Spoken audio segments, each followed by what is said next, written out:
Hi, I'm Dr. David Wallace with MyTalentForge.com's Tip of the Week. And this tip has to do with peak performance and conquering performance anxiety and stage fright. And this is an exercise that's been helpful for me as well as my students, and it's this. I want you to imagine the absolute worst case scenario that could happen with your performance.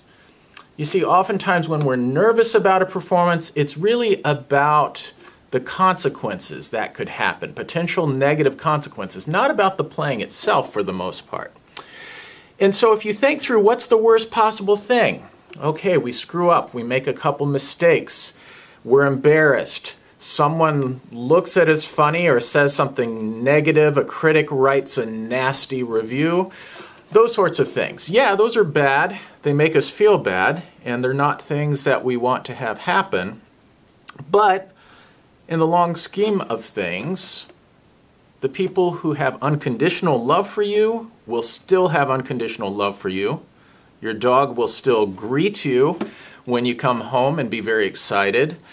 The work that you have will probably continue. And so, if you realize that the absolute worst case scenario is something you can live with, then it takes some of the pressure off. Conversely, I want you to think about what is the best possible scenario. Okay, you feel elated, you perform better than you've performed in your life, you get a great review, you get tons of compliments, and maybe in your wildest fantasy there's a manager who comes up and says, I want to manage your band, or I want to see if I can get you a record contract. Do they still have record contracts?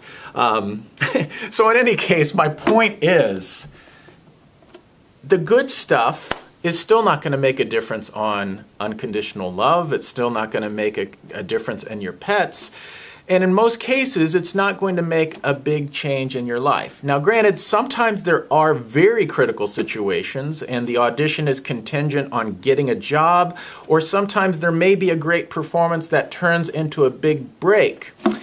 And so, because things get a little deeper, I'm going to refer you to MyTalentForge.com's Peak Performance Series, where you can get training on thermometer biofeedback, constructive rest, progressive relaxation, creative visualization, and all sorts of other techniques that will give you that extra edge so that you can perform your best and get to that best case scenario.